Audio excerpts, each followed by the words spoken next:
Howdy y'all, it's Curious Raven here on Saturday with another creepy pasta.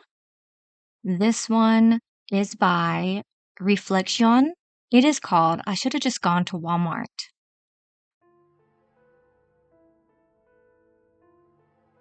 Ugh, Emma, can you get the trunk for me? The dim winter sun was setting over the parking lot, nearly devoid of shoppers at this late hour, aside from a van in one distant corner that had just started backing out of its spot. I set my bag down in the passenger seat and rounded the side of my mom's green Camry, met with her impatient and lightly sweating face. I popped the trunk, allowing her to practically collapse into it with the weight of the groceries.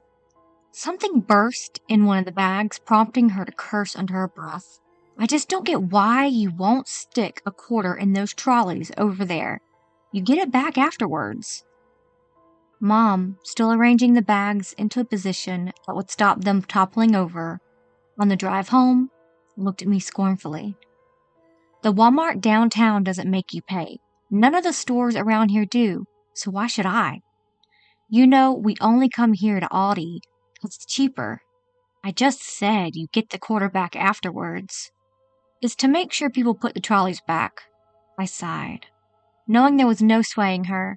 Instead of shooting back with some flimsy reasoning, Mom patted her pockets and swore, "Oh, for goodness sake, I've gone and left my wallet at the till again, haven't I?" Before I could get a word out, she was gone like a rocket, racing against the store closing time. Night's chill descended, raising goose flesh, so I slammed the trunk and hopped back into the passenger seat out of the cold. I sat there praying my mom had the haste to get back soon with the keys and start up the heating. There was something else, though. My heart made itself known with a rising, insistent pulse. Was something wrong? Not this again, I groaned, shutting my eyes and following a basic breathing routine to calm my nerves. The anxiety was bad enough, but the anger I felt at the nonsense panic had always been worse for me. Just stop it. Lasagna's waiting for us at home. It's gonna be so good. I opened my eyes. Had I heard something? No, not heard. Felt. I leaned forward to scan the parking lot. Nothing. Then I jumped back in my seat. There it was again. It was small. So much so I was surprised I'd even noticed it.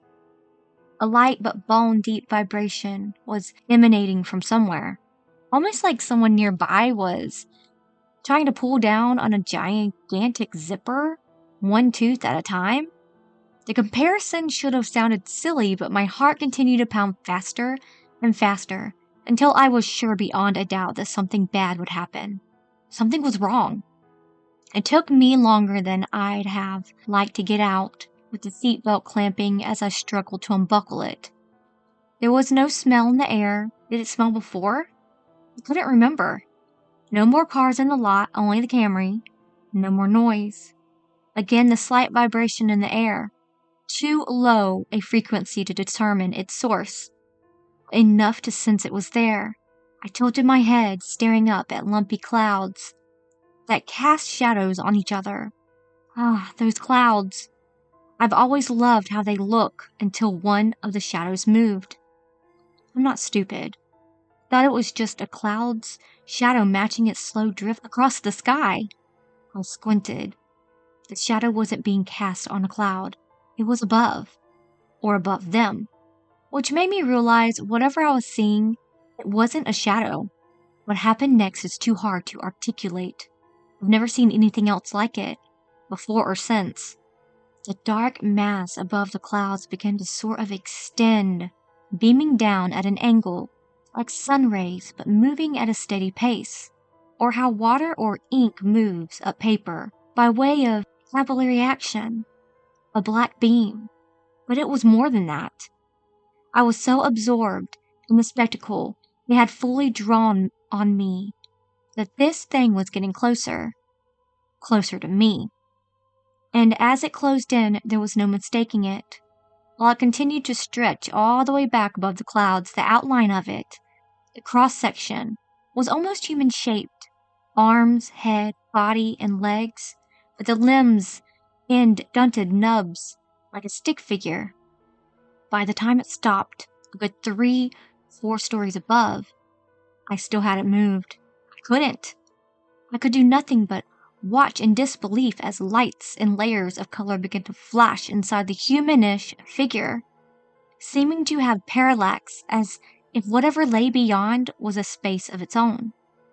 Amazingly, something managed to distract me for a moment.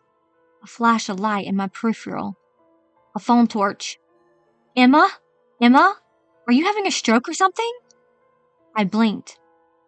What? No, I mean, Mom was back, apparently still without her wallet, now scanning the asphalt for any sign of it. Why didn't I hear her coming back? She clicked her tongue.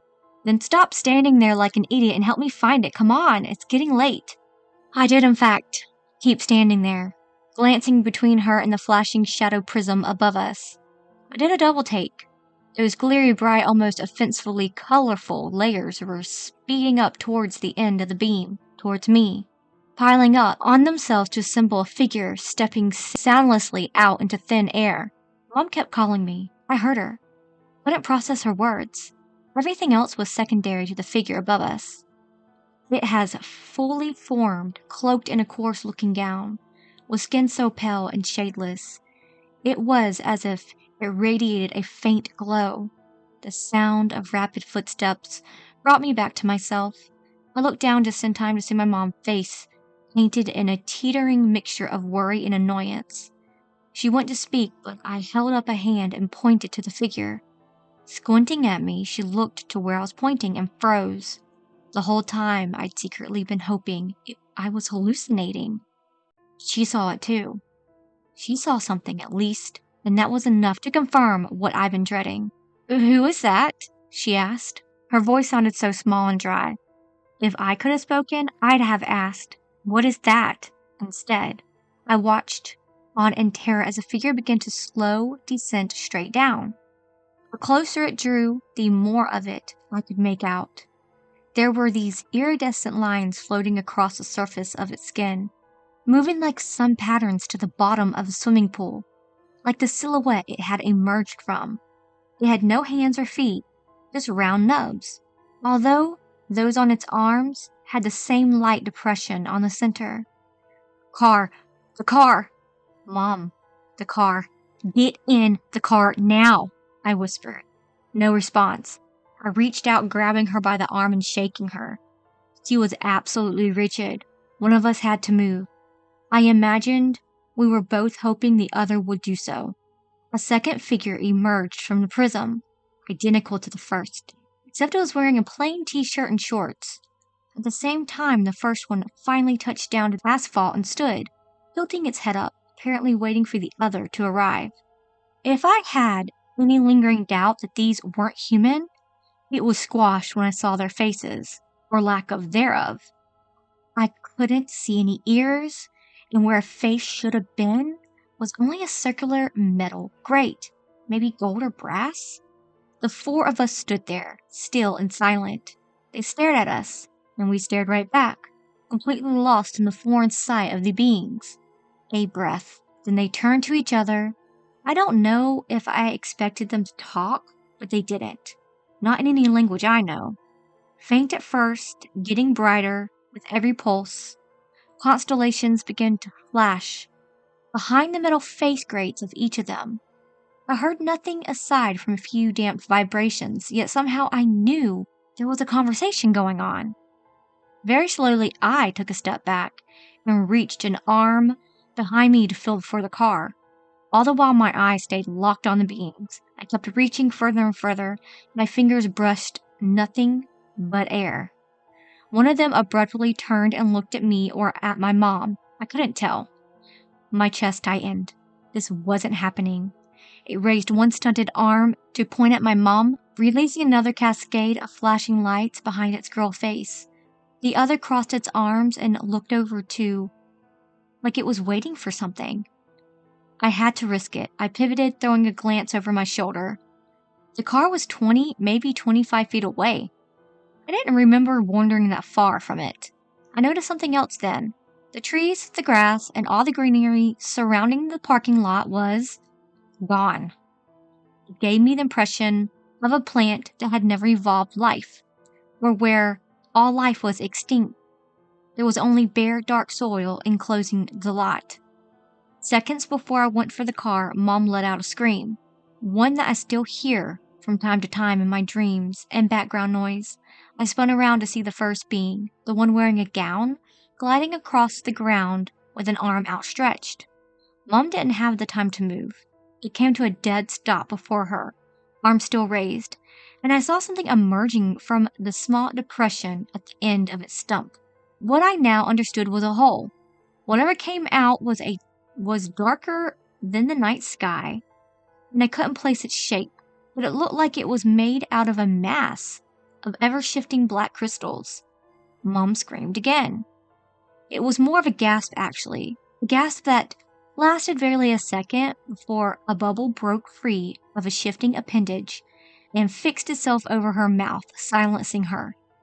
Another floor floated down to her wrist and ankles, binding her in place and stopping her from moving as one broke off from the being. It looked like an arrowhead or some other sharp triangular tool, a razor edge cutting through the air and hovering just over her stomach. I understood the danger then, not for me but her. Abandoning caution, I leapt forward yelling, "Get away from her!" But I rolled my ankle and went crashing down onto the cold, hard asphalt. Dazed, I tried to lift myself, and managed to look up at the beings with blood pouring from my nose and cut on my cheek. The one in front of my mom barely seemed to notice me. Give me a quick look, then getting back to the matter at hand, whatever that was. Mom squirmed against her restraints, issuing muffled groans through her nose. I forced my limbs to work, but I was held fast. Mounds of that shifting black crystal had smothered my hands, binding them to the ground. I looked at my mom helpless, terrified. She met my eyes, blinked away a tear, and squeezed her eyelids shut. At the back, the being wearing a t-shirt made some kind of gesture, like it was impatient, and the robe being nodded, turning back to my mom and directing the arrow-shaped object. At the same time, her blouse began to lift up and off of her, pulled by an invisible force exposing her belly. The being hesitated for a second, and I felt a spark of hope that it might show mercy. But of course it didn't. The dark arrowhead passed into her skin, slicing through layers like butter and dragging a line downwards, leaving a clean incision. Wasting no time, the being reached inside, fiddled around for a moment, then pulled out the severed end of my mom's intestine.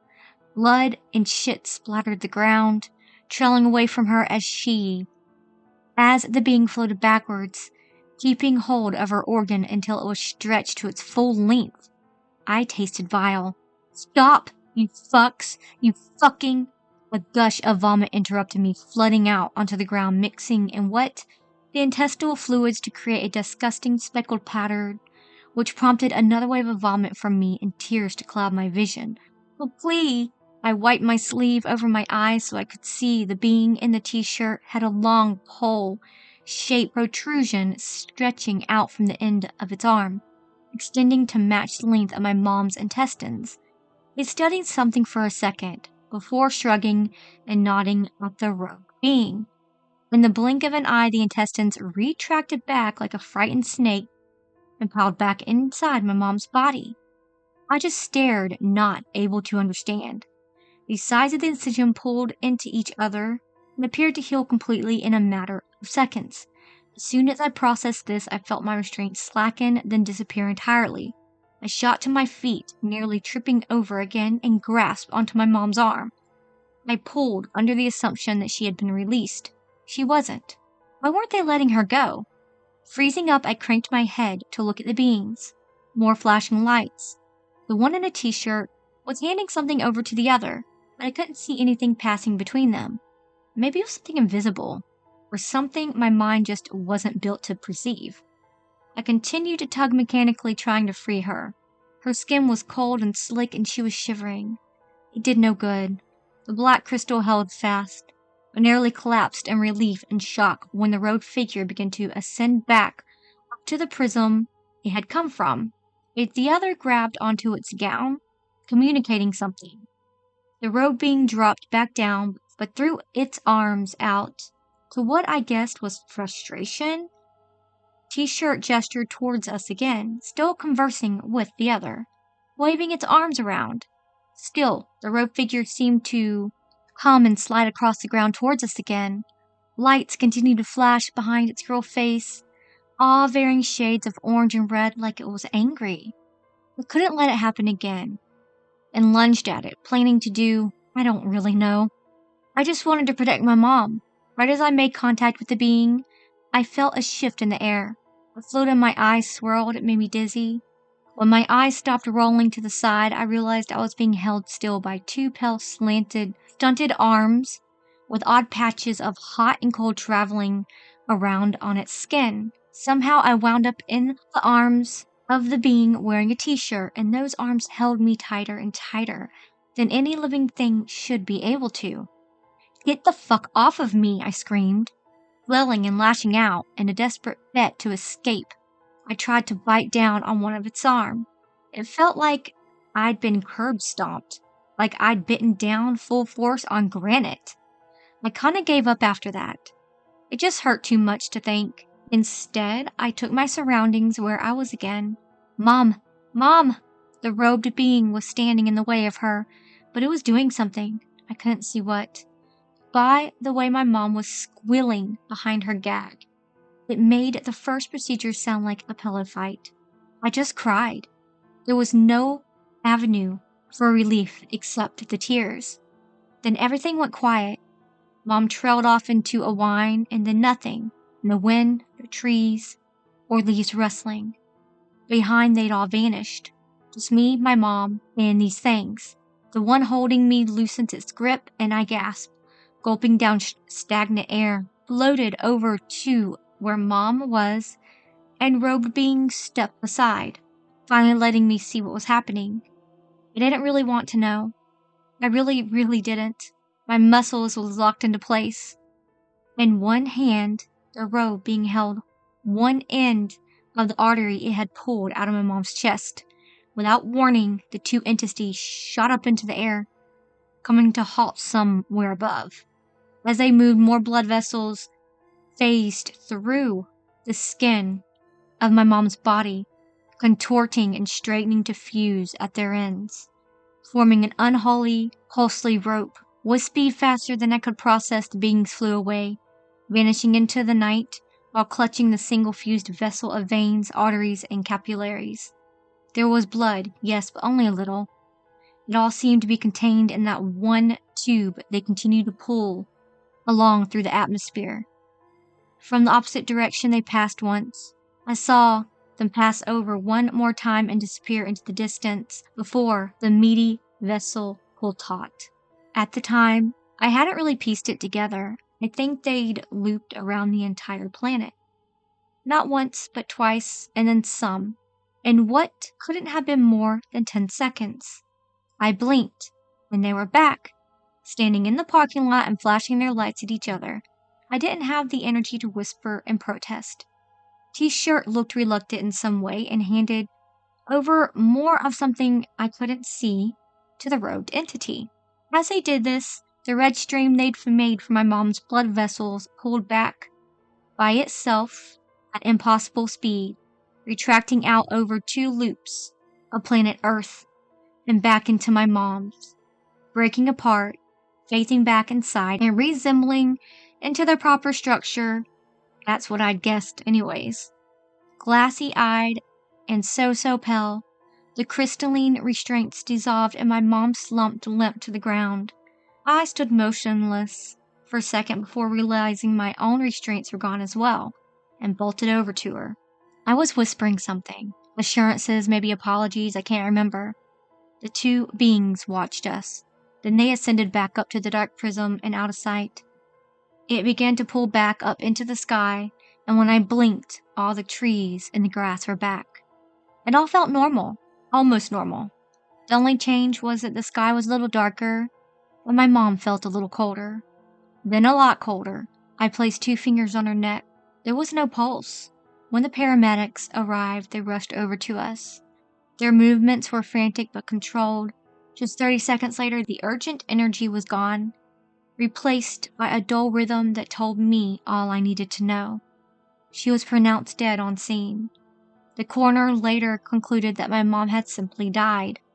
No cause could be found, but brain damage signified a level of hypoxia. I guess that's what happens when your blood is outside of you, even if it's just for a minute. Strangely, I found my anxiety to diminish after that night. It still flares up now and then, but most of the time, there's just this hollow feeling in its place. I don't go to Aldi anymore. Seems silly to mull over something like that, but I can't even be near those big parking lots now. Get my groceries delivered. Maybe it sounds like I'm managing. I am. Inside, though, there's a crack that can't be fixed. Can't be filled. It's worn down over time, gotten less jagged and easier to deal with. Things don't really shock me anymore, or at least the shock is dulled. There will be no justice for her, even if I sought it.